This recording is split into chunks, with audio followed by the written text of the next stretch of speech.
So I guess the first thing we should start with is why is it so hard to cover this problem in the first place? And one of the reasons is his theory. It's not that his theory is that complex to grasp, it's that it's very complex to flesh out once you actually get it. And another thing is we're all functioning within what Jung called the spirit of the age, right? The certain acceptable views of reality, and then there's other non-acceptable views of reality that basically stands with, if you question anything that is the current established status quo, you're immediately pushed out or not taken seriously. So that's another problem, because for Peterson's conceptualization of truth, it's a very different idea from what we've been taught, in most of our school of empirical learning as science. Another issue is that it kind of requires that you take evolutionary theory and put it under science, as in more foundational than the scientific method and all of those concepts, which we'll get to in detail. And also changes what truth, meaning, and God might mean. So that's one of the reasons why it gets a little iffy. And we also tend to not like it when things that we've held at our core change. So the longer you've held a belief, the less likely you are to accept a big change to that belief.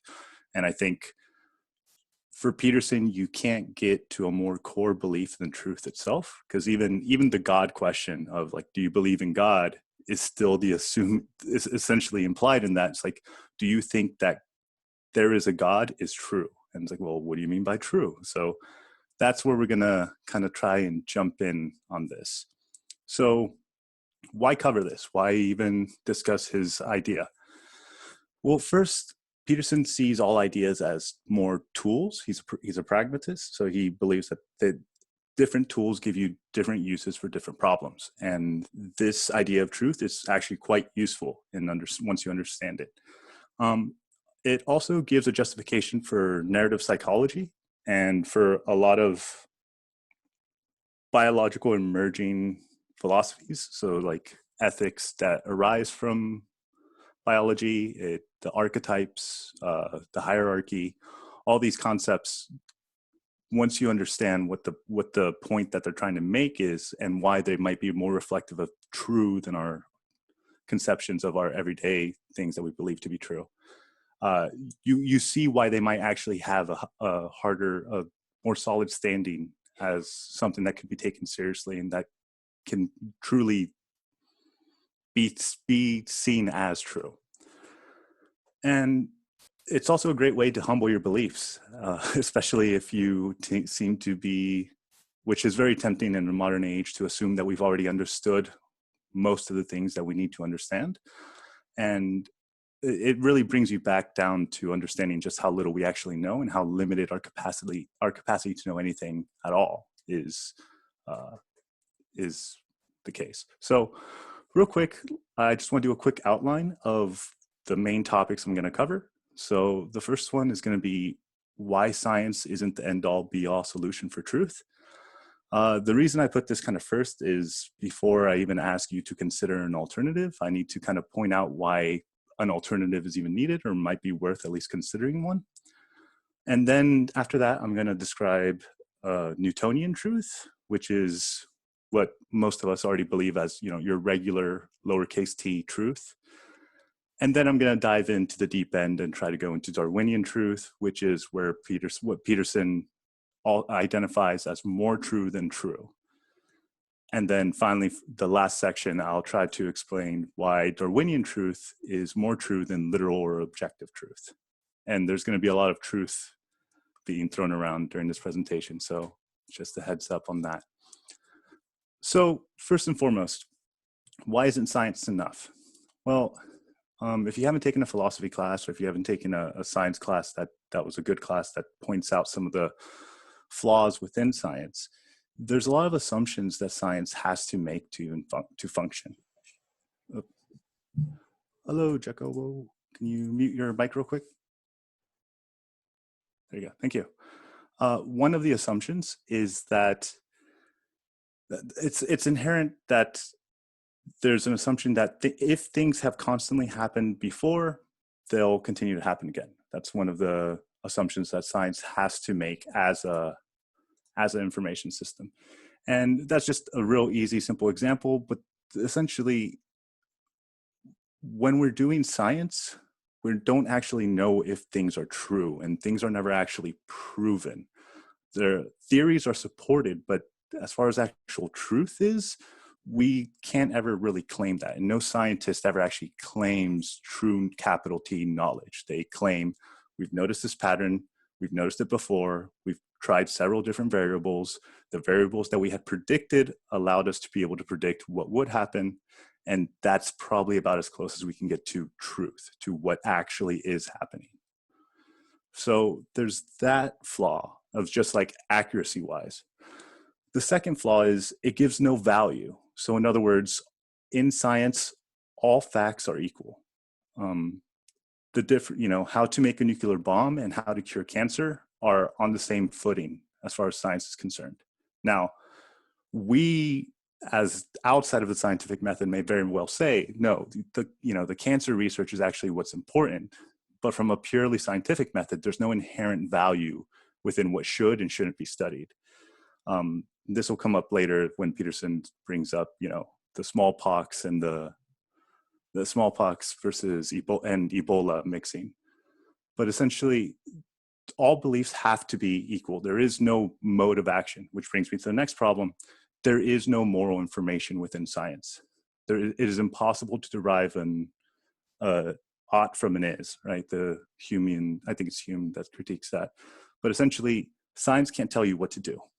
It can only tell you things, it can only tell you the things that are happening, but cannot tell you what things should happen. And therefore, the facts themselves don't serve only whatever it is we choose to have them serve. And because there is no moral information within science itself, it also can't validate its own doing. In other words, for science to be done, it has to be done for a reason. It can't just, there's nothing within the scientific method itself that justifies its existence. So naturally, anytime science exists, it must be contained within a moral substructure that deems it valuable.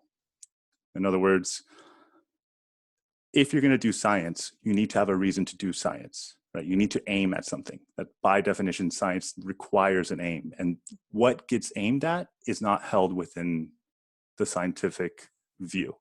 That's completely external from that.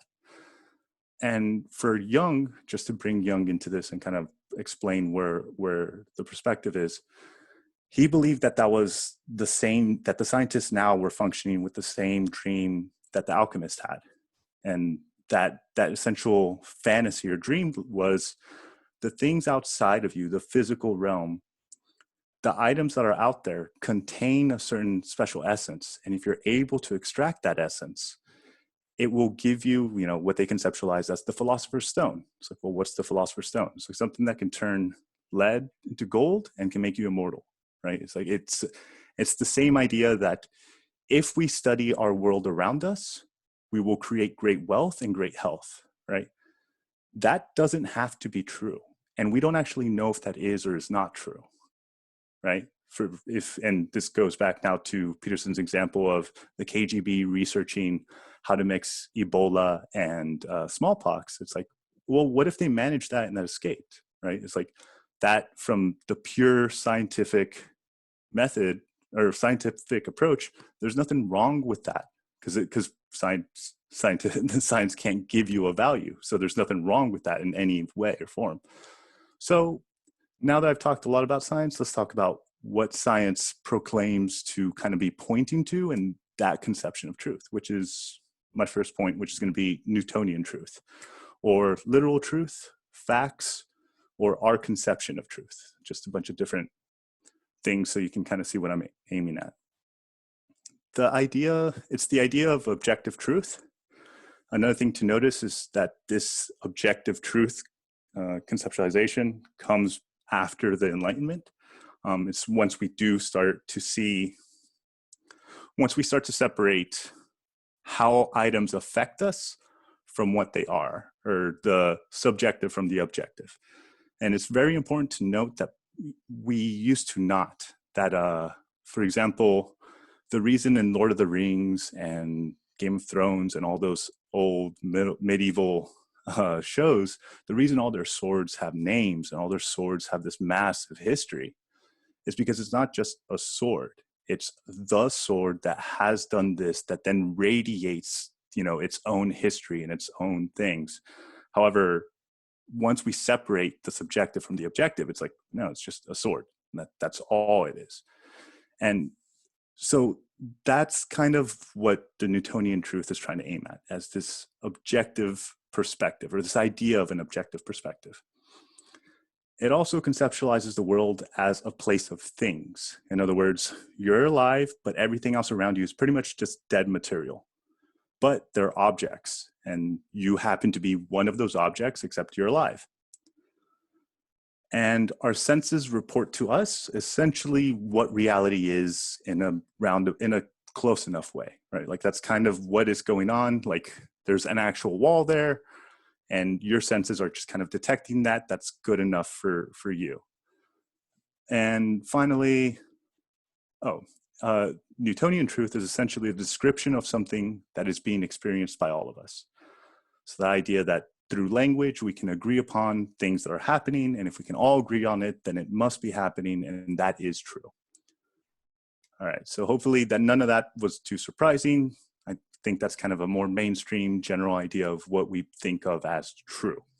So now with that out of the way, let's jump into the deep end, because the next step is going to be Darwinian truth, and this is more Jordan Peterson's point of view. For Darwinian truth, or as Weinstein calls it, metaphorical truth, Peterson also identifies it as wisdom. And in my debate team, we always called it capital T truth, as in truth as close as you can to ultimate reality. So to start to understand this idea, the first thing you need to be aware to understand from Peterson's point of view is that the bottom game is an evolutionary game. In other words, first and foremost, this entire existence and everything within it is an evolutionary game. In other words, the result of evolution through time. And this game has one question at its very, very core. And the question is, how should you act in the world? Now, why would that be the question? Well, you can imagine in the process of what life has to do to evolve within any reality, right? But specifically ours, it has to try to figure out how to stay alive within the environment that it's currently in. It constantly just, by sheer mutation, starts throwing random attempts at trying to do that. Almost all of them die, but maybe a couple do survive. And those that survive get reproduced, and then you do the same thing over and over and over again. And eventually what you start to find is certain qualities start to be selected by the environment, and certain qualities do not. So therefore, now you start to have this narrowing of what actions are acceptable, right? So whenever a life form is born, the first and most important question that it has to have is, what do I do, right? If I step to the left, will it kill me? If I step to the right, will it kill me? If I eat this thing in front of me, will it kill me? That thing that's next to me, can I mate with it? Can I eat it? Can it eat me? That is, the pure boiled down, biological game that's being played, right? Because that game's being played, and because the main thing that matters is action, the world, first and foremost, is a place of action. That is what defines the entire system, right? It's like, first and foremost, the most important and primary question is, how is life to act in this world? All right, so real quick, I want to double check with Shrikant and make sure things are still making sense. We are on good track. All right, cool, perfect. Okay, so the next thing is, what we are then is a true enough expression of that strategy that we're attempting to fit into.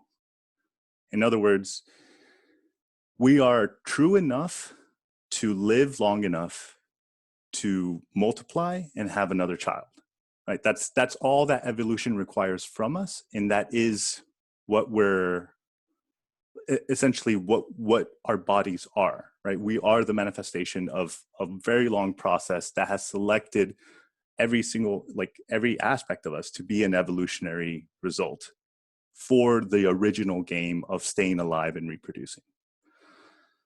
Now, for Peterson, that evolutionary process is the limit of human knowledge. In other words,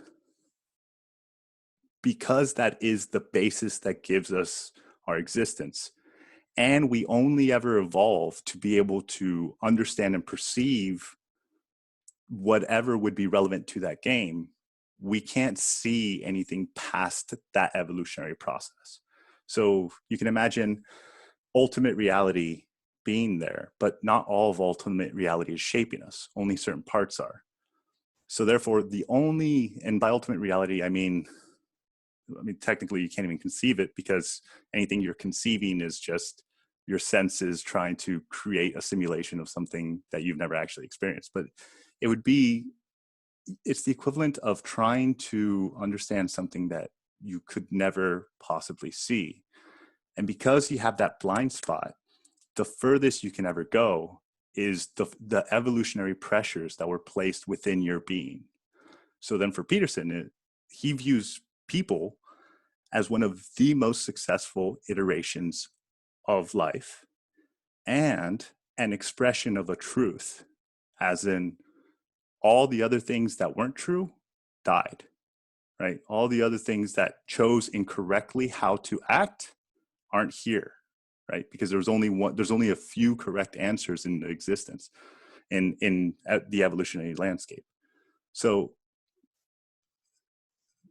now we're going to get into, so if that makes sense, essentially what he sees it as is we're a true enough solution for the game of evolution. We aren't perfect because we die, and we also constantly mess up and get ourselves killed. But we're good enough to work more often than not, which has led to our dominance of the planet and, you know, everything that you see so far. Now, here's going to be where he now starts taking it to the next steps as to why this actually matters. The selection process that eventually, the selection process is essentially, you know, constantly killing anything that doesn't fit into what is necessary to survive, the least fittest. And as it develops, as it puts the evolutionary pressure on the beings to have to adapt, and they start to adapt to social games, an equilibrium starts to, you know, kind of rise up. And, you know, that equilibrium comes out of the need to survive and the need to work together to survive on certain species. That's where he kind of comes in with these strategies becoming, you know, first ritual and then tradition, right? And then eventually those patterns of behavior that were initially first just ritual or associations that then become codified as traditions eventually start becoming religion and stories as well as laws. And this is where Peterson kind of views the direct connection between the evolutionary process and the emergent ethic that comes from our stories, our cultures, our laws. And for him, like things like the archetypes is a biological, it's a biological template that's been burnt into us by evolution to allow us to play the game of evolution better. So hopefully this makes sense. But since the truth of the solution that we embody has the emergent ethic, it's true in the,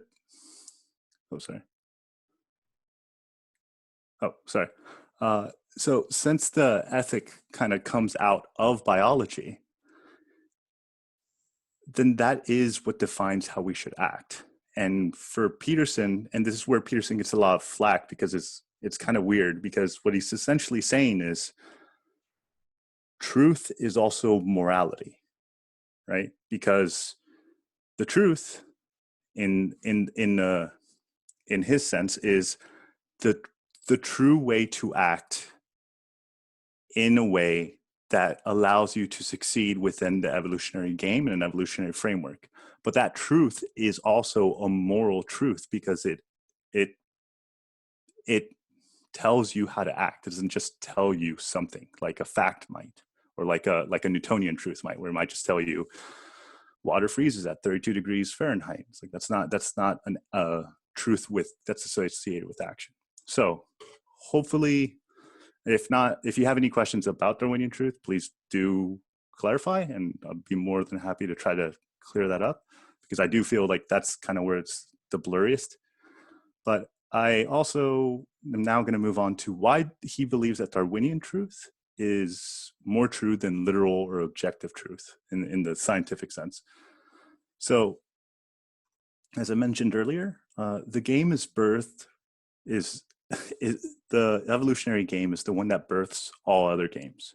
So it's essentially at the very bottom of everything else. And more importantly, if that game collapses, no other games matter, right? If you manage to mix up, the evolutionary continuum and end the species by accident, it doesn't matter how much you cared about other truths or anything else. The moral truth that you shouldn't have done that because that would naturally end the entire game supersedes any other scientific endeavor or truth you thought you would do, right? And that's essentially one of the reasons why it's under it. Another one, for the video that Shrikant posted, Peterson conceptualized it as the difference between facts and wisdom. So for Peterson, you cannot have facts, but then get rid of wisdom, essentially, because again, you have no moral direction. You have no way of acting. So if you have facts, then you're left with facts, but no solution on what you're supposed to do, right? You essentially only have information without anything to do with that information. But he does believe that you can have the reverse. And he, in fact, believes that that's been most of the case for most of our evolutionary history is we may not have had the facts, but we're perfectly surviving fine, right? We're perfectly embodying the internal wisdom that was encoded through our evolution. And that's what's allowed us to survive. And it's only till just now that we've started to look back and start to analyze what the hell we even are and how we've gotten here. But the wisdom is way more ancient than the facts ever were. And they're way more vital to our survival than the facts ever were. And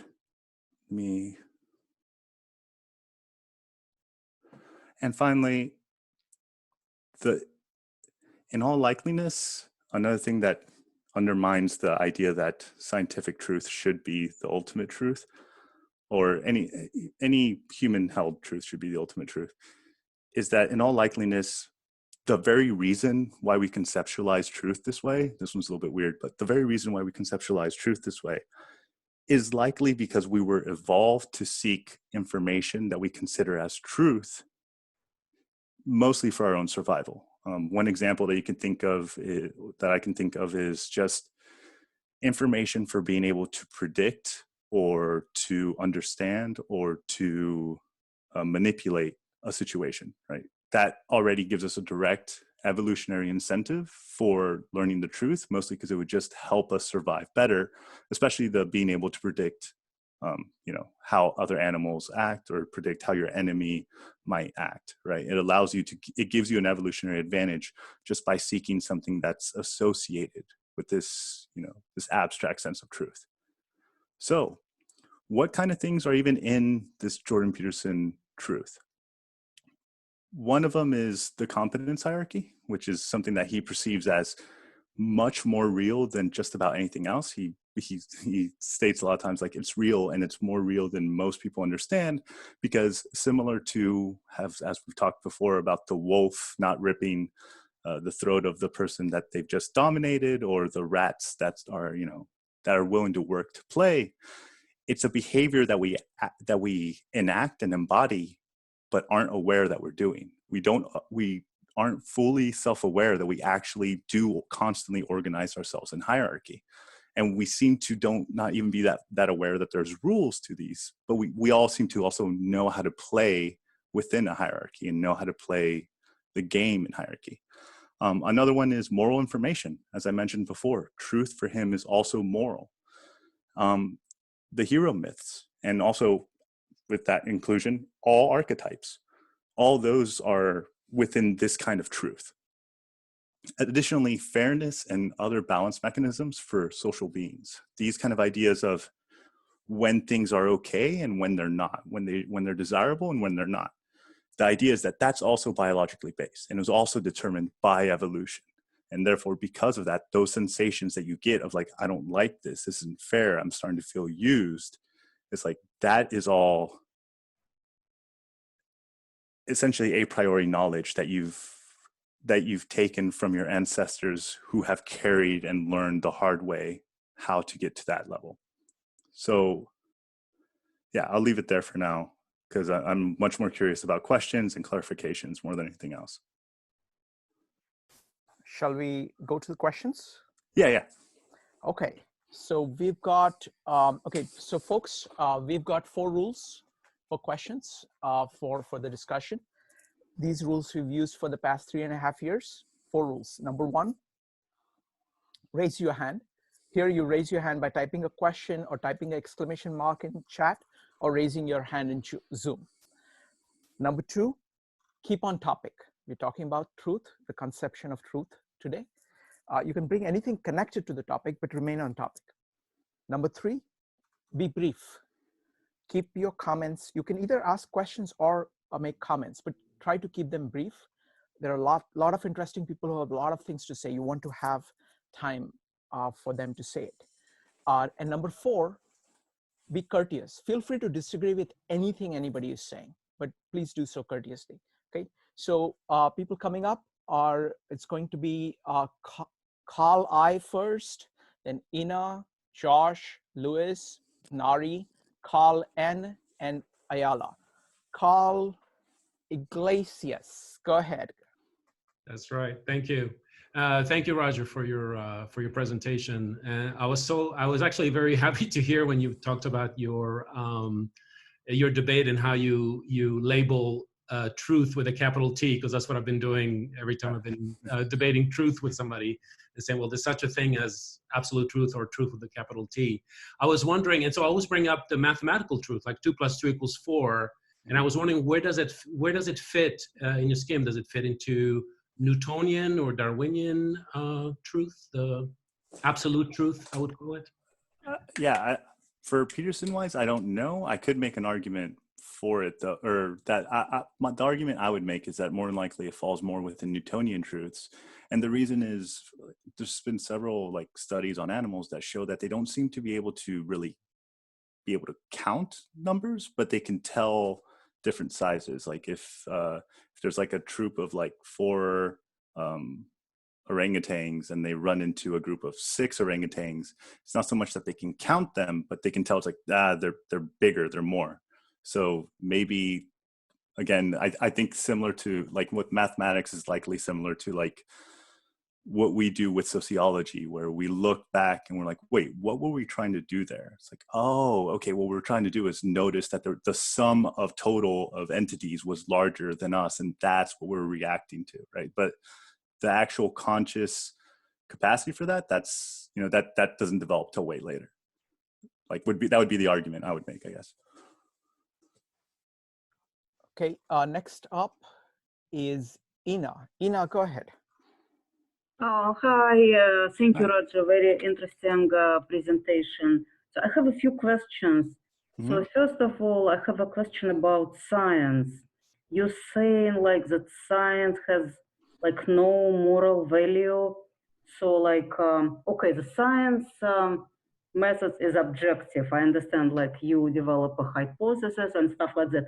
But a scientist could be moral or immoral, right? let's say the science has a goal to find a vaccine, like now, right? It's a moral goal, so it makes all the scientists and their objectives highly moral. Let's say somebody is developing like a weapon, bacteriological weapon, and it's highly immoral. So it's not completely, like neutral. That's my first question. And the second question about Darwinian, right? Truth, Yes. right? So, okay, so you said that facts cannot replace wisdom, right? So, like, does it mean that wisdom can replace the facts? So, let's say we have like a government and somebody like we have a dictator, like in a country, right? So the dictator tells you, I am like representing this archetype. I know that I'm wise. I have this wisdom. I possess it. So the facts, they don't matter because I know the truth with a capital T. So I am wise. I'll tell you the truth.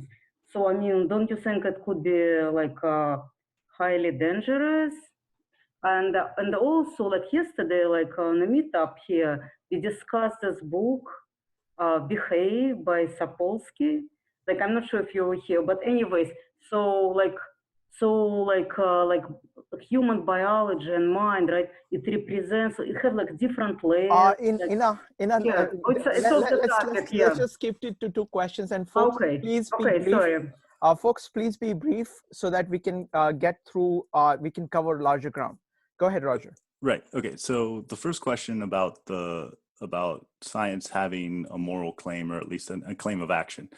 You said it yourself, right? Like the scientists doing the science can definitely have their own morals. And if anything, Peterson would likely argue is like, yeah, where do you think they got those morals? Evolution. Like that's where the morals and the modes to choose a correct action or an action at all requires a moral outlook in life, because that is the main question you're constantly trying to answer. So I would still say that it still stands. I would still say that science by itself, it, like you said yourself, like making a vaccine right now is a moral claim that is what we should be working on. Fine. But that is a moral claim that happens outside of science. Science has nothing to say about a vaccine outside of, can it be done or not? These results happen to this. This happens to this. It's a very like the point, and that was one of the biggest issues, is we designed a machine that takes out all the subjectivity out of it. That's what makes it extremely useful and extremely powerful. It doesn't matter what any of our opinions about science are. Science is science. But that also means we don't get to put anything in either, which means we don't get to say that certain things are right and certain things aren't in science. We don't get to say, like, we can, but in doing that, we're going against the very principles of the machine that we built, right? So, for example, psychology has its own ethics board, but that ethics board is more making sure that we don't violate morals and ethics that lie outside of science, that lie within society, that we don't like to do research on prisoners. We don't like to do research on the mentally ill, like there's certain limitations that we've placed around science, but they weren't born from science itself. And if you look at the history of most sciences, it turns out that when they start, they tend to not have those borders and just kind of keep going and pushing it. And for the second question, I'm trying to remember what it was. Let's skip it if you don't remember. Okay, that's fine. There are lots of questions, so let's try to cover. Now, Josh, I'm going to make an exception for you because last time you had really fascinating things to say about this debate between Sam Harris and Jordan Peterson on truth. So I'll give you 3 minutes to say whatever you want to say. Go ahead, Josh. Josh, you need to unmute yourself. Sorry, I forgot that I didn't have myself on. Thank you very much. I just want to bring out a couple of distinctions of truth that we were talking about and just try and provide concise definitions as I understand it. So we were talking about the difference between Darwinian and Newtonian truth. And I think And then you conflated metaphorical truth, which is a Brett Weinstein concept, with Peterson's Darwinian truth. And I just want to see if I can break out a distinction between those. The Newtonian truth is very much, as you say, I would say it's a total description of objects and relations independent of observers, i.e. a falling body on Earth's surface accelerates due to gravity at a rate of 9.8 meters per second squared. I think that's sort of as concise as I can get the concept of Newtonian truth. That which is independent of observer, that's what, and it's just the relations between objects in the world.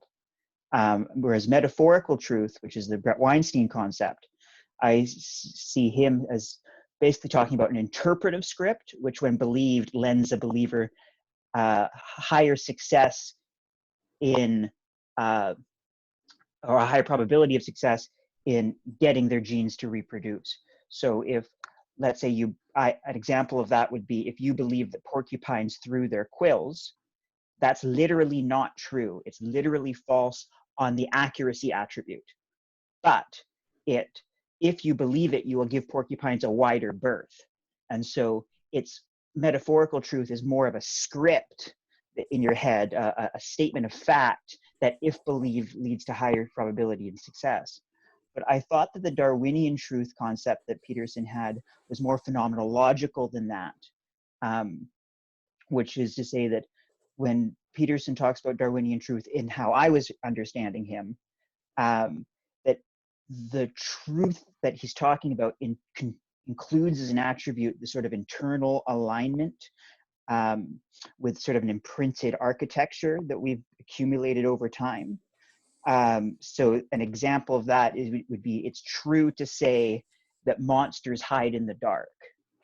So that's something that's a little bit more abstract than it's true that porcupines hold their quills, because it resonates much more with the sort of internal core of we are a priori afraid of monsters, and we a priori have a concept of monster, or if not a concept of monster, more likely an impression of monster that sits sort of within our our architecture of a priori impressions.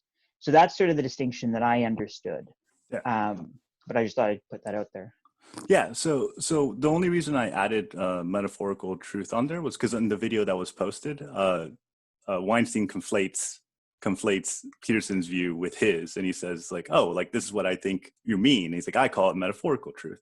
But no, you're 100% right. Although the only thing I understood slightly different was I think it is a phenomenological truth, but it goes deeper than that. It's assuming you grant evolution, right? If you assume that you grant evolution, then the ultimate reality is shaping the platform that is then being able to perceive and conceive and everything else, right? So it pushes almost to the metaphysical, because there's a limit to what can be even understood, and you can only ever understand the things of ultimate reality that have interacted with you. And because of that, there's a hard ground limit as to ability to perceive beyond that, if that makes sense. Okay, next question is from, so it's going to be Nari, Carl N, Tova, and Chase, and then me. Nari, go ahead. Hi, so I'm not sure if I'm getting this right or not, but with truth, it seems like it must be like found on a macro level rather than an individual level. So what does that imply for our own individual morals?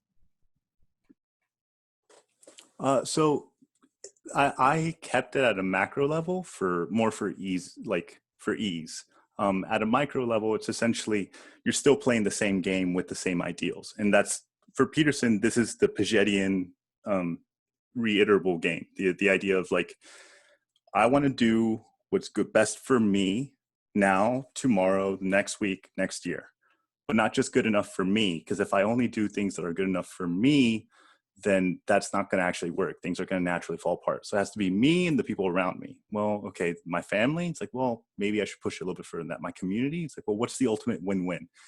Oh, it's a win-win where every single person wins. And that's the ideal moral outcome that we are attempting to embody, that comes from our biology and arises from a mutually beneficial game that is a result of evolutionary pressures, if that makes sense. So like the individual is the individual is the source of the actual moral action, but the source in the instantiation of that.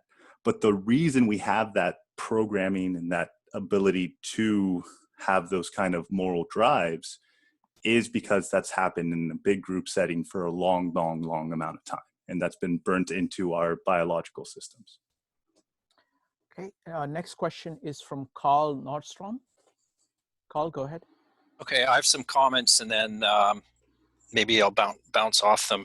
But anyways, I see what Peterson's saying about truth as a very pragmatic kind of definition of truth. He said in other places that ideas are tools. And so if you have an idea, if it helps you get somewhere in the world or help you get something done or help you function better or help your community, then that's a good idea. So I see his idea of Darwinian truth in a very pragmatic sense. But when I try to think of what that actually means, it's kind of tricky because the way Darwin developed the theory of evolution was through scientific means and observation, looking at facts. So if something is true for everybody in all times and all places, which is what science aspires to, and there are those issues that you're talking about, but if you do an experiment millions of times and it comes out the same for everybody, it's really hard to argue that isn't true. But if you say that is exclusively true, the only things that can be defined in that way are true, then it strips so much out of life that it has no meaning. So I see Peterson as sort of bringing that meaning back in by using this, what he calls a Darwinian concept of truth, but he's also kind of doing this kind of leapfrogging method where he's taking Darwinian truth from being built on top of within science to being something that he's saying is foundational. So I would almost say that he's using Darwinian as a kind of label to get his idea across, but he's talking about something more foundational than Darwinism. And I guess that's going into the concept of probably into archetypes and the Jungian kind of approach to understanding the world. Okay, well, Roger, would you respond to that? Go ahead. Yeah, so two things. One, if you think it's a hard argument to make that that's not true. You've never met a philosophy major. But two, or a philosophy freshman, I should say. Those are the worst. But I would also say that this idea of him leapfrogging, which is something that I was kind of dealing with. It's like, well, how do you use science to then find something that has higher primacy than science? That seems kind of a weird thing. But then I realized that that's a very similar pattern to what religion and science did, right? Religion gets born out of our traditions and, culture, and then creates science. And then science goes back to the birth of its own father and kind of blows out substructure saying, no, all these basic texts that you guys believe in are BS. There's no physical evidence to this. And the very system that created this doesn't allow for these beliefs to exist. But then it's like, well, if you destroy that entire structure, don't you also destroy science? And then that's kind of a similar argument to using evolutionary theory to then undermine the rest of science, not to undermine, but rather to find something that is more bedrock than the scientific method that created it. But yeah, I would say, I definitely see the concern. I personally don't see a massive contradiction because, like I said, it still presumes that you have to accept and take evolution as actual truth, and that is a fact or a theory that's been developed through the scientific method. So there is this weird tension there that I don't I'm not personally quite sure how to resolve yet. But Okay. that was one of Yeah, the I bigger guess- issues I struggled with. Towa is next. Oh, sorry. We'll Towa? talk later. Okay. No, we'll have plenty of time to go back and forth later on. I want to get to as many questions as possible. Towa, go ahead. My question was just, I'm not sure if it's any particular type of truth that I'm speaking about or two. I guess Newtonian, but could science be impacted by truth? And if science is based off of a scientist's perspective of truth, which is then qualified by methodology of that truth, is there then a connection for science being truth, like via a scientist's perspective of truth? Like, yeah. Yeah. So just to clarify, the argument I'm giving by no means gets rid of science or devalidates it or says that science has any issues. All it simply says is like we were talking about earlier, it's more of a tool than anything else. And simply because you have a really good tool for certain things doesn't mean that other tools may not be useful for other things. And that's kind of what Peterson's trying to point at, is that science gives us a lot of great tools for understanding the world. It does not do anything for helping us understand how we should act in the world.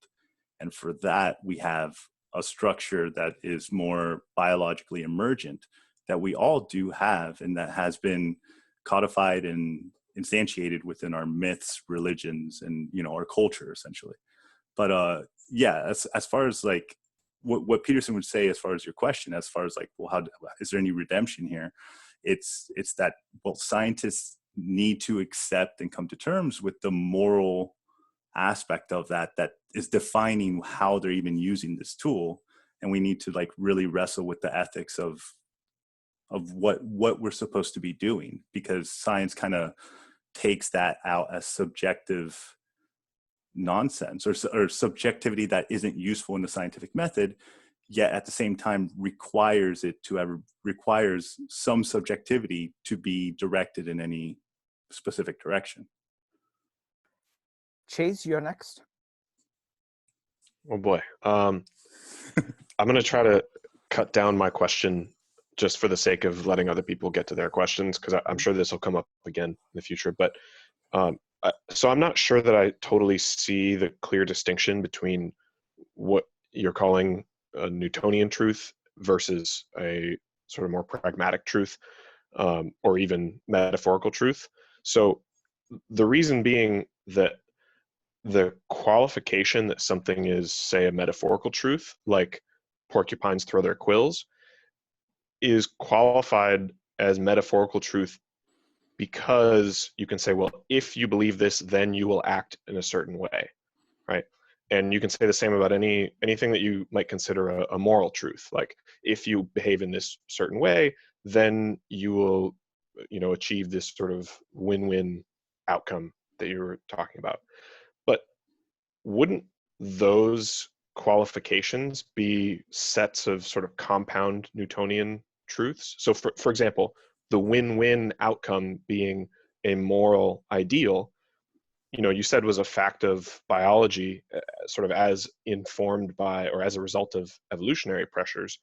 Well, doesn't that sort of make it just, a win-win moral ideal is basically a matter of the molecules being in the right place, right? I mean, obviously that's not a practical level to talk about it, but at the end of the day, that is still sort of what's happening. Do you understand sort of what my question is? I don't know that I phrased that properly. So let me try to rephrase your question first to make sure I got it, and you Sure. tell me.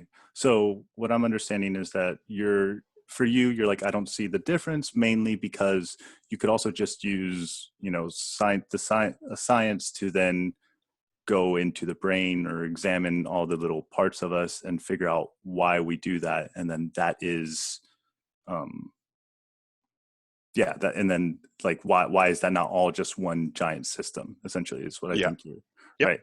So I would say that the biggest difference here is it's the distinction of fact versus wisdom, because normally one of the cool things that Peterson does is there's a lot of the paradigms that he constantly flips. And one of them is the idea that first we do and then we understand. And he had a real good quote on the video that I actually wrote down, and when you were talking it reminded me of it, where he says human beings needed to figure out how to act without dying before they could understand the nature of the world well enough to justify that. In other words, survival came first, understanding came later, right? So then that's kind of the difference between the two. So the Darwinian truth that I'm talking about is what happens before they have to actually, the humans need to look back and actually understand what they're doing. It's happening way before that. It's what gets us to the point where we can start to look back, if that makes sense. And that's the distinction between the two. So I'm going to follow up, along the lines of Chase, because the way I see it, I see there are several people who have integrated what the Darwinian notion of truth is and Newtonian notion. And this is how we've, it's like they have done it. For example, the pragmatists like William James do this all the time. So I'm going to give you two examples. One is William James, and the second one would be the Bayesian way of thinking of mathematics and prediction of action and using feedback from that. So like, for example, William James, for him, the purpose of coming to truth is to act and to live. So in that sense, the purpose is Darwinian, but the way you go about doing that is Newtonian, of saying that like Darwinian, like in the evolutionary context, the truth applies by trial and error. Like evolution operates by trial and error, and whatever happens to win out, wins out.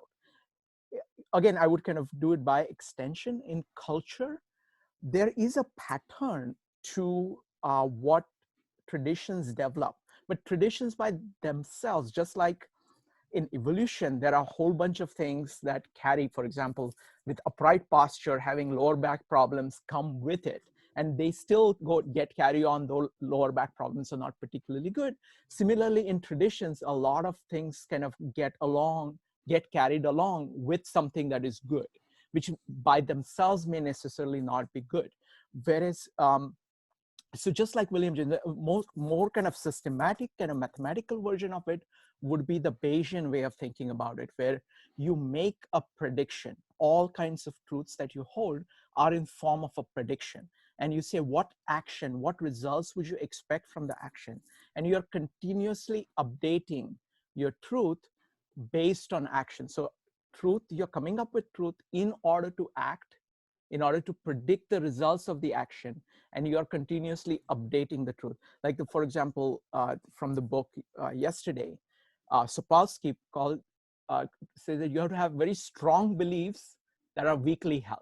That means you must formulate your truth as clearly as possible, work out its predictions as strongly as possible, and then hold it weakly in the sense that you're listening very carefully to the feedback that you're getting to keep on upgrading it. So this is the way I see of integrating Darwinian, it being kind of fundamentally Darwinian in its purpose, but fundamentally Newtonian in kind of scientific in its application, kind of integrating that's how I see these two being integrated.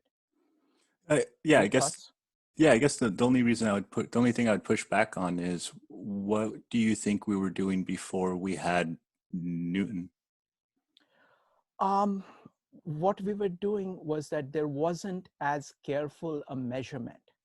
Right. That was the difference. I mean, what Newton and the scientific revolution essentially did, starting with Galileo, that we started measuring actually how much, to what extent, instead of having kind of general impressions.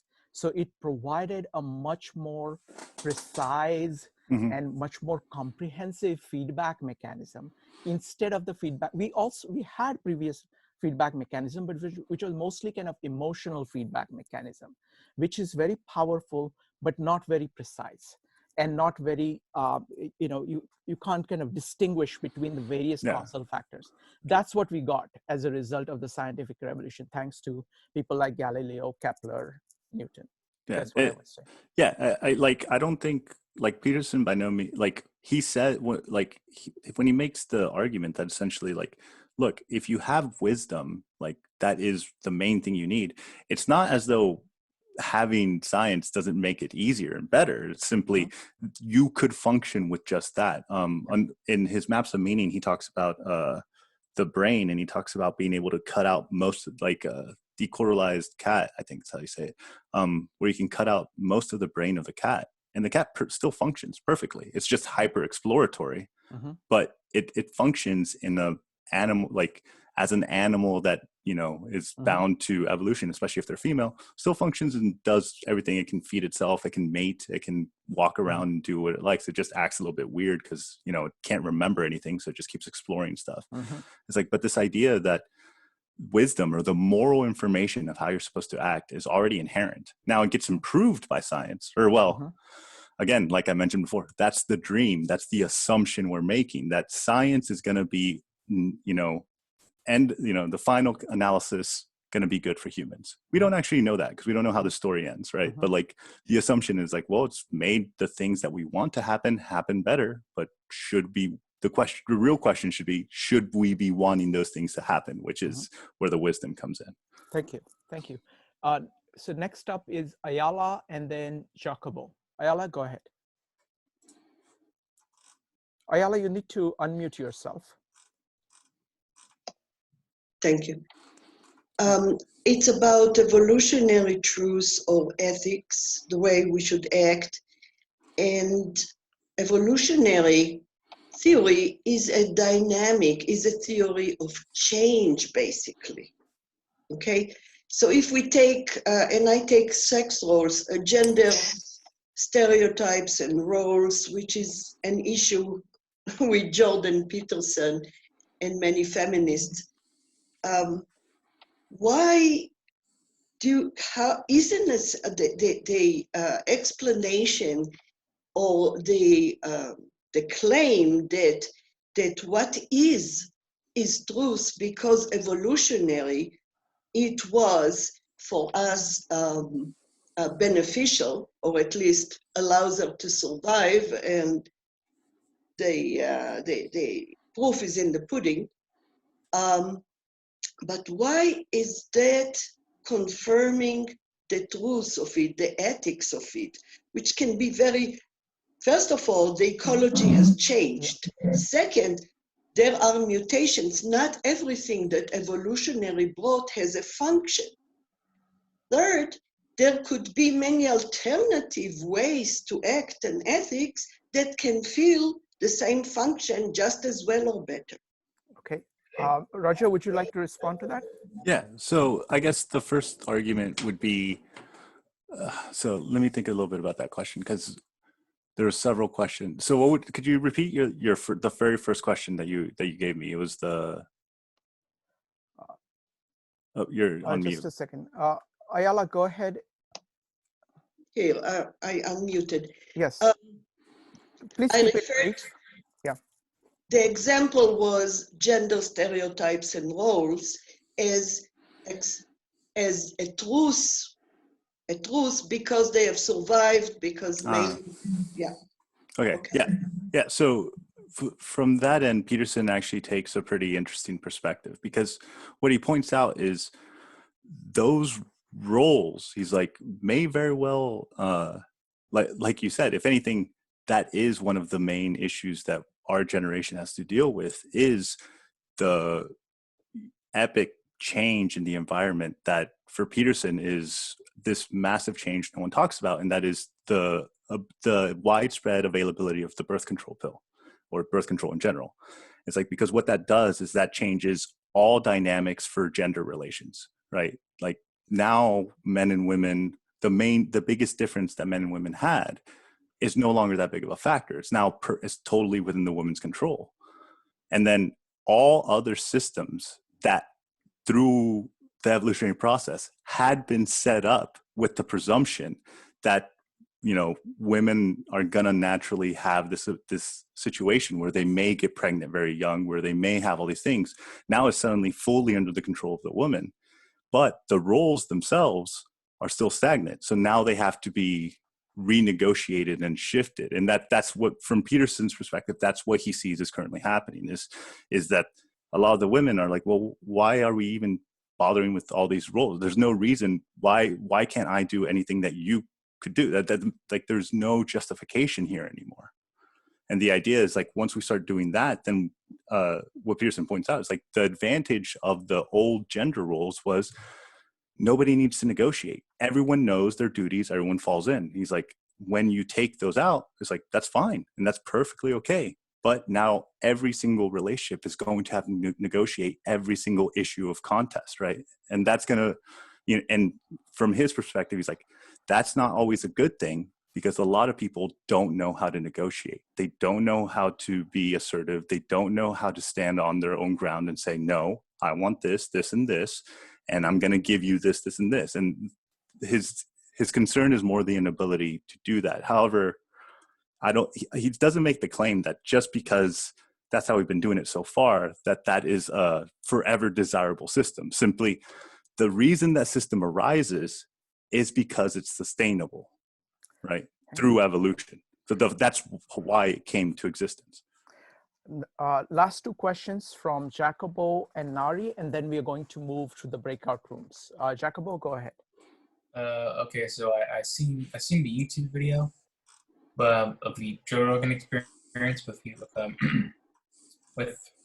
Jordan Peterson and Bert Weinstein, and Joe Rogan brings up an interesting point.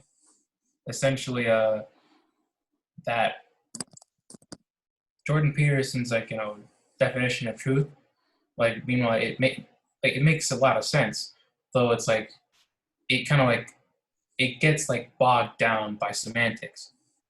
I think Jordan Peterson will get much less flack if he would just call it wisdom, because now we live kind of in a post-enlightenment hyper rationalistic society, and basically truth is more more commonly associated with scientific facts, and I get it. Scientific facts don't exactly help my survival. I could know the diameter of the sun, but that won't help me survive and propagate my genes. So I think to avoid semantic bullshit, I think he should just call it wisdom. And do you have any response? Yeah. He covers it within that same one. One of the biggest weaknesses to doing that is then you run into the postmodern critique. And postmodern critique essentially says, oh, okay, wait, so truth is nothing but facts? Okay, why should I agree that your way of looking at the facts is the correct way? Why shouldn't I assume that my way of looking at the facts is the correct way? So whenever someone said, because something that you can do is make very quick backstory. In college, I did debate. And for all the rookies, the people that didn't know, which was me, how to debate, the easiest case you'd ever give them is called a cap K. And a cap K is just capitalism critique. And no matter what the topic is, no matter what they're mentioning, no matter what their debate argument is, all you have to do is link it to capitalism and then critique capitalism. And it's a great debate strategy where that's what you can do, right? All that is selecting certain facts, creating a narrative, and then saying this is the truth. And for postmodernists, it's yeah, and there's no difference between any of these. And if you take the idea that truth is only facts, then you end up in that problem where it's okay, well then why should I believe your interpretation? You end up in a post-truth world. And that's kind of also the second reason why Peterson's pushing this, because for him, he's no, the reason you privilege the evolutionary one is because that's at the bottom. That's the very reason why we're here. That's the game we've always been playing. And that is what we became. That's the reason we came to, right? And that gives us a meta narrative that we're embedded in that can't be shaken or denied. And the way he justifies that is because yeah, sure, you may say, oh, there's an infinite amount of interpreting them. It's yeah, great, have fun at the university. How do you actually live? Because you're likely not going to be able to live in just any way. There's very few limited ways in which other people won't kill you or in which you won't get killed or hurt yourself. And Peterson would say, it's well, that seems like the biological structure has put certain constraints on your capacity to act, which is the very same thing he's pointing at when he says that evolution defines morals, right? It's the same thing. You have to act a certain way. There's only certain viable ways of existing. You step out of that, you put yourself at risk. Okay, last question from Nari. Nari, go ahead. That actually leads up to my question really, really well. So Perfect. my question was like, does that mean that we can only know the truth in hindsight and like retrospect? So like when you're in the moment, everybody's got their own interpretation of what is best, what is true. And it's only like when you see events play out that you can kind of see what really was the best, right? Yeah, so two things. One, Peterson, and like I said, like all scientists, don't ever make a claim for like full truth. There's like, that's why he says true enough. It's like, it's good enough to get the job done. And that's where the hero myth comes in.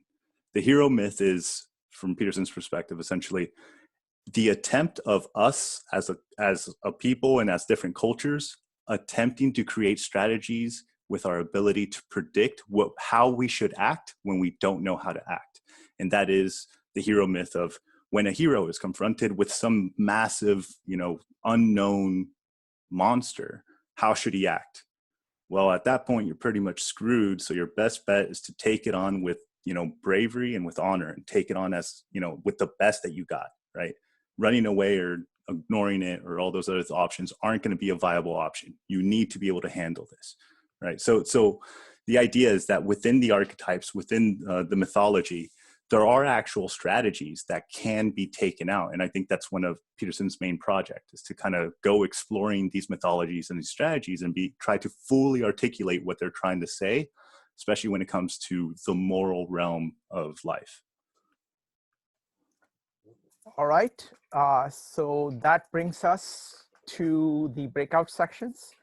What we're going to do is that we're going to do 2 rounds. Let's see what time it is. We'll do 2 rounds. So first one will be about 20 minutes.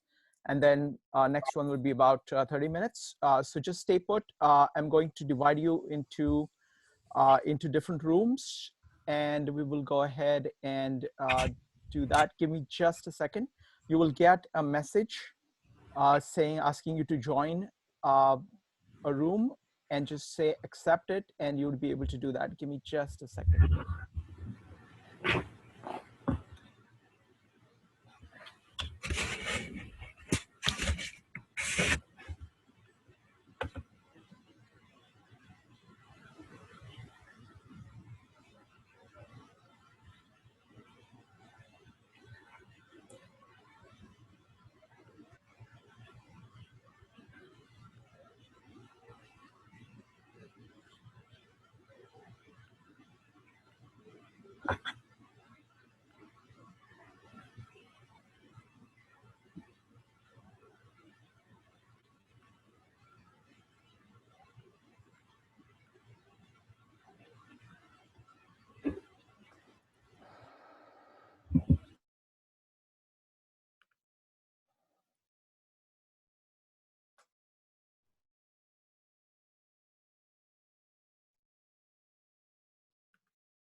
And I literally wrote a philosophy paper on truth for a bit, because I was just like, I don't know how to approach this.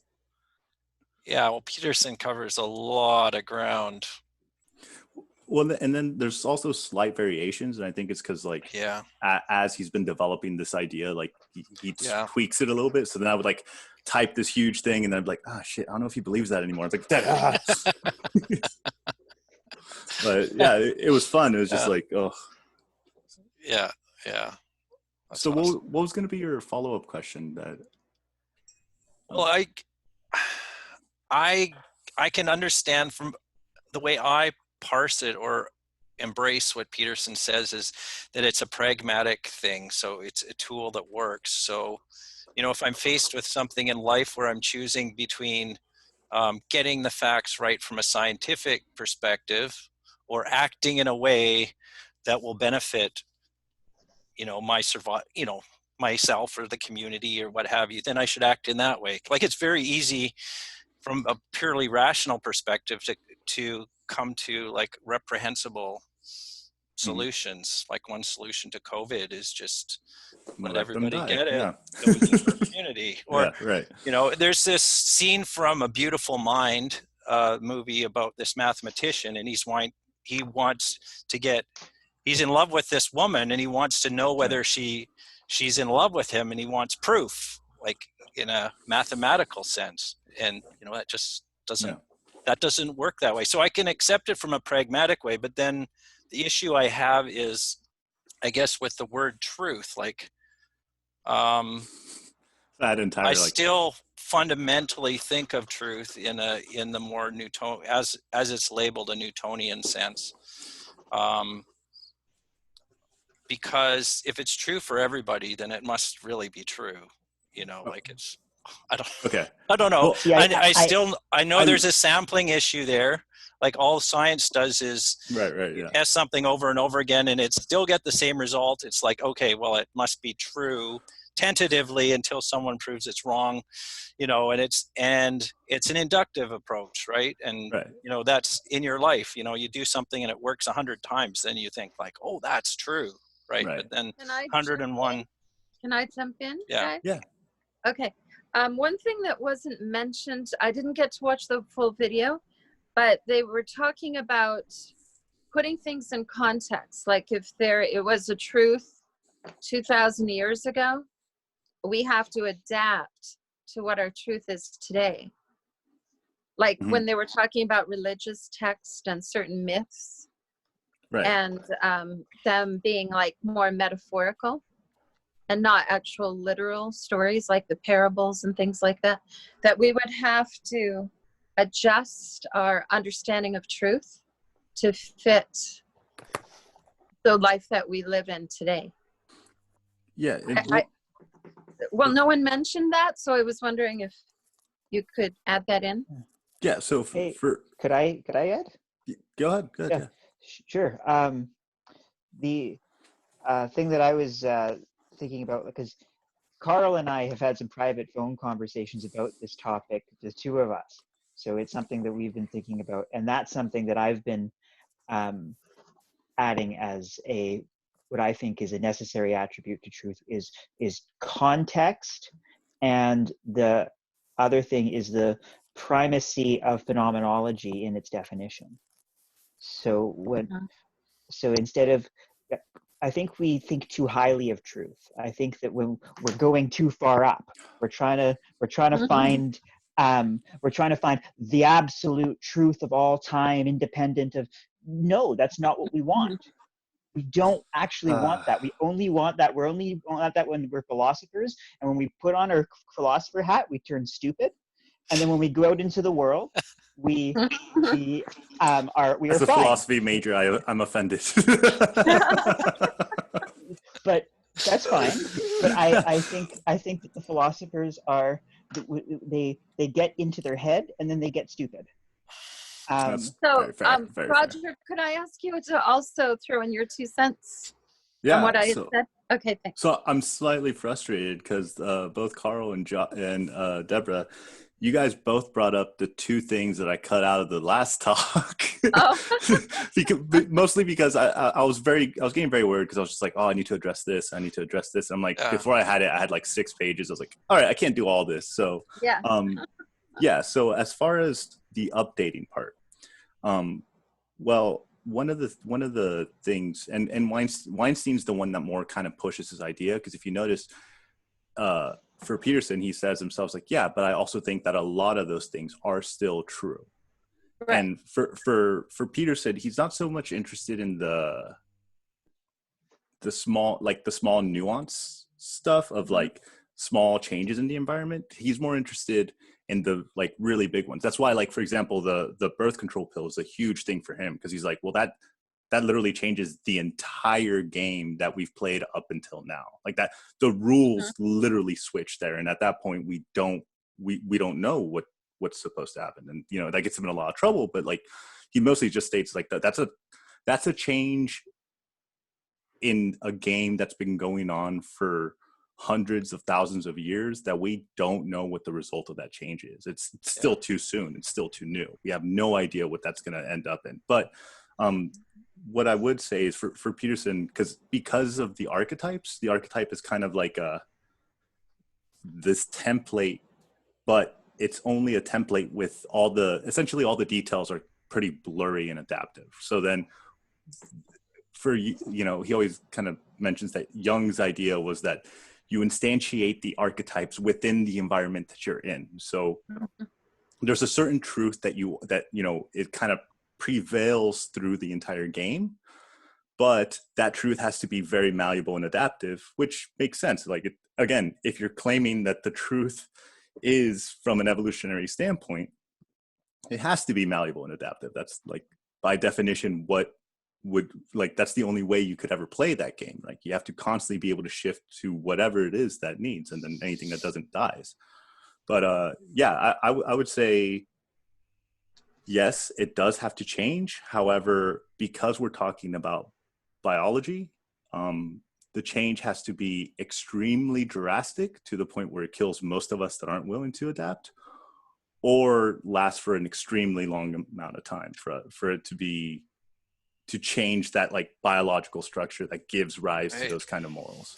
But at the same time, I would say that those morals aren't very defined. They're just abstractions of ideals. So like the win-win, I see it as almost like a Kantian game. I call it a Kantian game because it's the win-win-win-win-win-win-win game where everyone that's a player is also benefiting, and that's kind of the ideal abstract goal that we would like to manifest, or that we see as a possibility of manifesting if we fully got everything right. Like heaven, like what he conceptualizes as heaven on earth, right? What would heaven on earth be? Well, a world where everyone is okay with what is happening, and everyone wants to keep playing the game that we've created. Right? Like, what's more? Yeah, Josh, I thought it was interesting how he talked about a balance between living in chaos, or the domain of chaos, and the domain of, what did he call the other one? Order. Balance. I'm sorry? Order, yeah. And he was saying if we just lived in the domain of order, everything works smoothly, but you're really not going You're anywhere. stagnant. Yeah. Stagnant. And then you have to have a balance between that and chaos, which is where the learning takes place. We're going to have to do a full meetup on order and chaos. Steve, what do you think about this lecture and about Jordan Peterson's concept of truth? Well, Jordan Peterson, he seems to, in many instances, in many contexts, be a crusader against postmodernism. And he illustrates and articulates the reasons why he thinks that postmodernism is dangerous. What I'm curious about is the extent to which Western civilization is embracing postmodernism, and what the implications, particularly the negative implications, of postmodern internalization by the vast majority of people will be in the long term. What do you guys think personally, and what do you think Jordan Peterson thinks about that?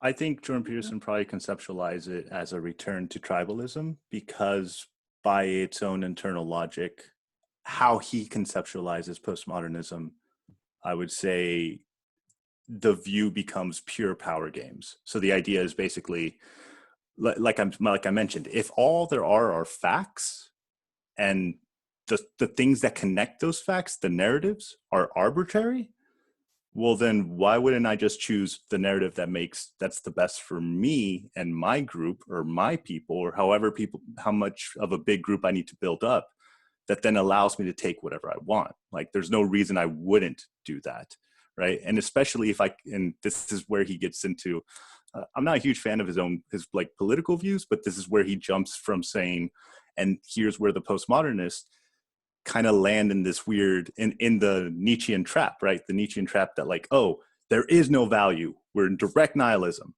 Well, you can't live like that, right? Like, direct nihilism is, unless you're going to put a bullet in your head, you're pretty much just, you still need a moral. You still need something to act on. You need a value system. Otherwise you just don't act. So it's like, okay, well, then back to communism, as he says, right? It's like let's fall back to the Marxist view. And for him, he sees that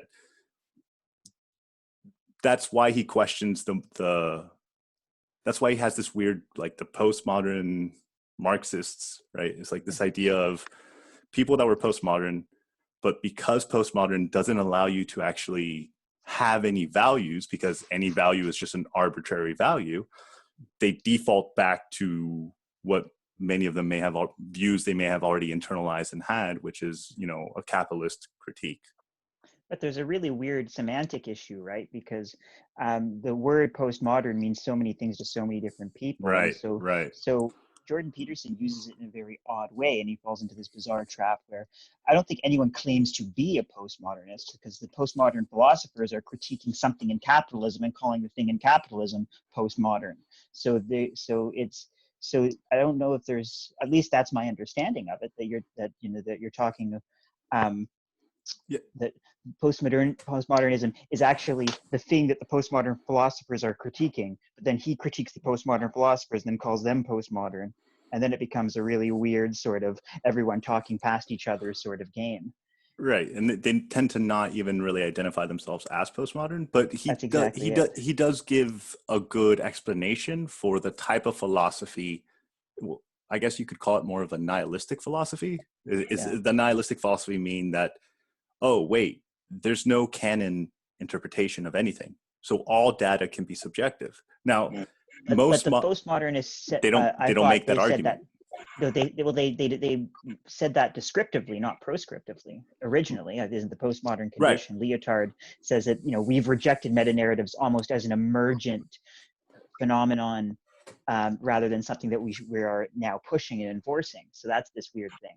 Yeah, and I think for Peterson, the case that he makes is he takes, like, Lyotard saying that and then takes it as, oh no, you're right. Actually, you're more right than you think you are, because it's for everything. Like, there is no actual cohesive narrative structure that we can use. And it's like, and if you're not seeing that, I mean, fine, but like your critique is actually a lot heavier than you actually think. It's like, because you're right. Like, you're like, if all we have are facts, then that's all we have. And any story we decide to build on that is just as good as the next guy's story who he decides to build differently. And it's like, and there's no way to ever hierarchically, you know, build, like, gauge these or value these. And that, you know, then you start to get really into the really destructive nature. So to answer the question, I would essentially say that I think Peterson believes that will break things down into tribalism. I personally think that it's much more likely to just lead people into nihilism, though I'll admit that would likely then push people to more extreme ideological views to get out of nihilism. Hey Roger, could we exchange contact information? I'd love to have a one-on-one discussion with you sometime. Yeah, definitely. Cool. All right. We'll do that after the fact, but I just want to make sure that we don't do it. But a little bit of a follow-up, if I may. It seems that with our generation and the generation coming after us, about half the critique is of capitalism, and the other half of the critique is some combination of identitarian concerns. So postmodern is one of those thrown around terms that people rarely take the time to really conceptualize. If you look at the thinkers that Jordan Peterson seems to take the most issue with, I think it's easier to get a definition. So, like, if you look at Foucault, which is, a lot of things are thrown at the feet of Foucault, as if he was purposely trying to, bring down Western civilization. But Foucault, interestingly enough, he didn't embrace postmodernism as a term or post-structuralism as a term to describe himself. He opted to call himself a radical Nietzschean. And I remember struggling with that for probably about 10 years. What did Foucault mean when he said he was a radical Nietzschean? But when I was in graduate school, one of my favorite Foucault quotes is that power is always already there. So I used to think about, I thought when I was younger that was self-evident to me. And then later I kind of realized that in the postmodern vein, there are multiple interpretations. So when I look at a lot of people who seem to prescribe to this kind of postmodern ideology, their modus operandi, and as Jordan Peterson described on Joe Rogan, it's like this phenomenological experience of seeing power everywhere. And I think their theory is that we all internalize the sum total of power relationships when we're so young. that our phenomenological experience is intrinsically that of the power structure that we internalize. And the weird thing about a lot of the postmodern thinkers, particularly the activists, is they kind of show up messianic-like and say, I have the straight and narrow path to escape this phenomenological projection of power all over the place. And they're like, there's no truth, but I have a way to get out of this trap of there being no truth or power relationships. And you have to take that on faith almost, because there's nothing else to take anything on when you're a postmodernist, because there's no metaphysical, epistemological foundation to stand on. Right. So I guess I kind of wonder, seeing that our generation seems to be so enamored with that approach that, it's like, so-and-so got shot because, this system that tells people that this group of people is dangerous, and so-and-so didn't get that position or win that spot because this system that tells people that that person isn't qualified as that other person. Where do you kind of see that lead? Because sometimes it leads to traditional Marxism, and sometimes it leads to this laundry list of ideologies that seem to flow definitely from Marxism, but are distinct from it. They seem to kind of grow out of it.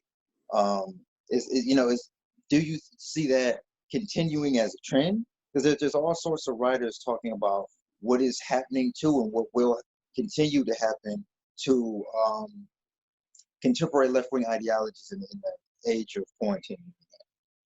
Yeah, I mean, I think I've mentioned my views on what could happen, especially within COVID-19 era, because I worry more. I think as people get more desperate, they care less about other people's issues. So I think that's that weight of wanting to help someone else that isn't in your in-group is likely going to not be as effective. And what's going to be much more effective is an in-group ideology that pushes purity and security and cleanliness into people. And so, like, for example, I think that especially like the identity politics and identitarians, if I'm being honest, I think white suburbia only cares about everyone else whenever they can have the lifestyle of white suburbia. And I think once that starts to get challenged, but which it naturally will because of the economic downfall, priorities are going to shift, and they're not going to have nearly as much support. And support's likely going to push much more towards keeping myself safe, keeping my family safe, keeping my community safe and COVID free. And I think you'll see a lot more anti-immigrant and like border protection sentiments, mostly because that's associated with low openness and high orderliness, and also with a higher disgust sensitivity. And disgust sensitivity is likely what we're all going to experience since, the COVID area. So I think, like, one of the examples I've been giving recently is, okay, imagine we do get rid of COVID and it's still in Mexico. What are the chances that Trump gets his wall? Right? Like, the reality just shaped it so that he actually has a decent argument. It's like not a very good one, because the wall isn't going to stop shit, but No. a much better argument than he had before. So yeah, like I think that's much more the direction, because I think the postmodernists and especially the Jordan Peterson's view of postmodernists, which is like an extreme view, because he's kind of taking it to the logical conclusion, but it's also not one that I think many people directly hold like in a diehard way.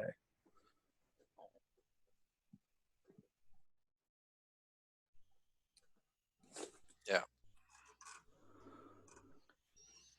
So Josh, I want to hear about, it looks like you've thought a lot about this concept of truth. You're talking a lot about Sam Harris, and so I would love to hear, more of what you have to say.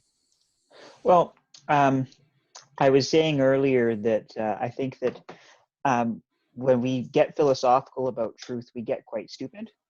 I think that what happens, Sam Harris in that conversation basically had what Peterson was calling Newtonian truth, wherein the accuracy attribute of truth was at like 10, and everything else was sort of not, as well as a conception of universality.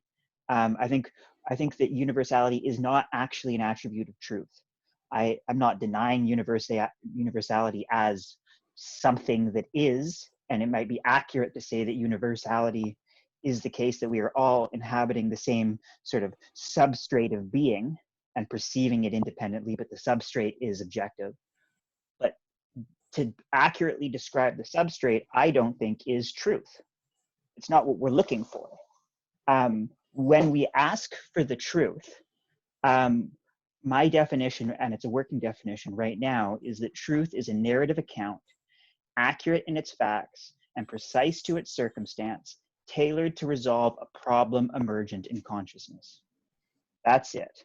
So that's truth itself, and then you add the prefaces that we were saying, Darwinian truth, Newtonian truth. When we say Newtonian truth, that preface, Newtonian, is modifying it to say that the thing that is in our consciousness is objects and their relations independent of an observer. And so that's where we put our consciousness. And once we put our consciousness there, then we're going to describe in terms precise to that circumstance. And we're still looking for accuracy in all accounts. But once you put a modifier on the term truth, then the parameters of precision fall into place. But truth in itself, as I was thinking, is only tailored to whatever the problem is, right? In Heidegger, he talks about things only being ready at hand, or you only look at something mechanically when something breaks down, right? Otherwise, you're not. If you're hammering with a hammer, the hammer is an extension of you. It's part of you. It's present at hand.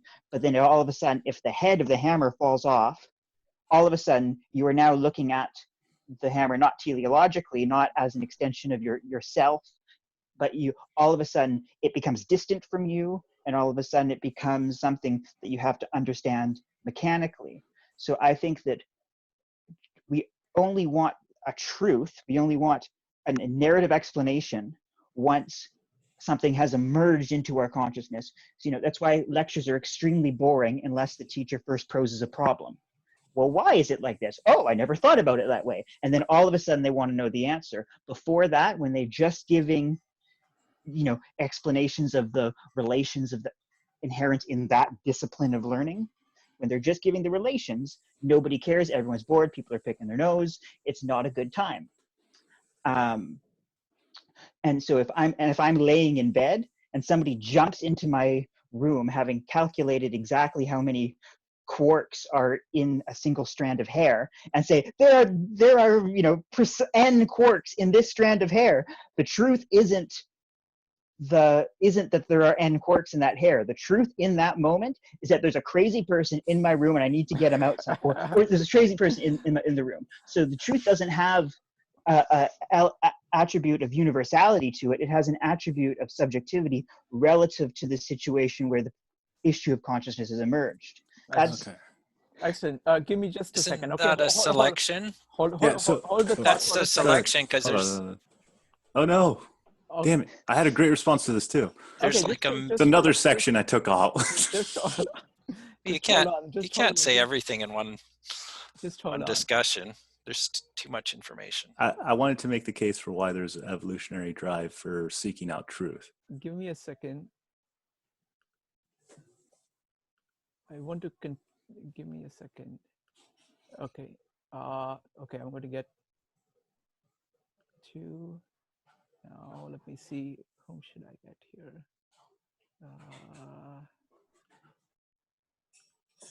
One.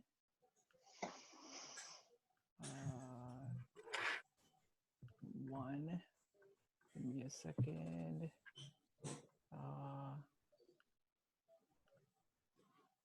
All right. I'm out. Perfect.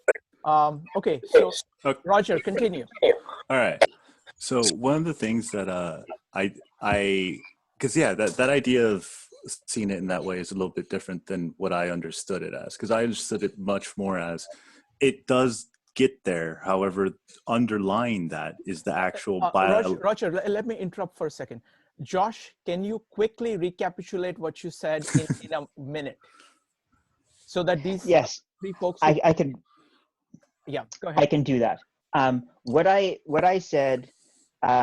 This is not Peterson's view. This is me riffing off of Peterson's view. Mm-hmm. So truth is, in my definition, a narrative account, accurate in its facts and precise to its circumstance, tailored to resolve a problem emergent in consciousness. Okay. Roger, go ahead. Yeah, so then I guess the only question I'd have is there any truth? Does truth ever go? Can there ever be any truth that's metaphysical, or any truth that's outside of consciousness? Or can truth ever refer to anything outside of consciousness? That's not necessarily facts, right? Like just like descriptions of the direct. So I would say that the level of accuracy, that the attribute of accuracy contains within it, how, there's a whole bunch of work to be done on describing what accuracy means. I mean, my view of accuracy generally depends on a view that there is objectivity in the substrate, right? But the beauty of that definition that I gave is it doesn't necessitate that accuracy falls within that parameter for the definition to be true. Only upon the refinement of the definition and saying, okay, what do you think about accuracy? And then you can refine the definition even further. But I would say that within that definition, there is possibility for there to be to talk about metaphysical things, but it only becomes so once you decide for some reason, because it's emerged in your consciousness, to undertake to look at that metaphysical problem. Okay. Yeah, that's kind of interesting, because like, I guess it kind of adds on to your view, but one of the things I had cut off from this talk was this isn't a case. The reason I cut out. Roger. So I just extending. You talked about many things you've cut off. Yeah. So feel free. Anyone else who wants to add, don't let me take over. No. I want you. Can you give me a list of things you cut off from the tab? What did we mean? Oh, I got pages, man. Okay, so one of the things that I cut out was why do humans value truth from an evolutionary perspective, which is what I was going to go over because I think it relates to his idea. Right, but how does it work? Why does it work? And why do we care? And my idea was that it essentially one big evolutionary drive that we have for seeking out things that are truth, because I also cut out defining truth, but essentially I made a case that whatever it is we mean by truth, what almost all definitions seem to at least point to is that are in good faith, right? If you take like the truth is whatever you'd like, then yeah, no, that kind of falls apart. But the idea is that in general there seems to be that whatever it is that's being described or said or thought of, or whatever the target is, has a relation with ultimate reality, has a relation with reality as such. And that is what makes it true, right? So then the next thing would be like, okay, well, why do humans care about a thing that has a relationship with ultimate reality? And what one of the cases I make, and this is just like just one case, doesn't mean it's reductive, but the idea that humans can see the future. We're not very good at it, but we can see the future. That's what predicting is. That's why we constantly tell each other, I told you so. It's like, well, how are we able to do that? Well, we take our maps of our theories of the world around us, and then we play in certain variables as to how that would play out. And then you have a bunch of different instances come out. And it's like, okay, well, what does that system function on? It's like, well, it functions on accurate and correct information that is reflective of the ultimate reality. And what happens if you put incorrect information into that? Well, then the whole simulation gets done incorrectly and you guess the wrong result. And that can actually lead to some really serious problems. And it's like, well, what would that mean from an evolutionary perspective? Well, if you can predict which way the lion's going to run and you can act appropriately, you'll likely have a better shot. If you can predict in a fight what your opponent's going to do, you'll likely have a better shot of surviving. If you can predict even in a sexual scenario where you're trying to, approach a mate and you know what they're going to say and you can predict the killer zinger or killer corny line, that also gives you an evolutionary advantage. It's like, and all of this is a direct evolutionary drive to seek out things that relate to the truth.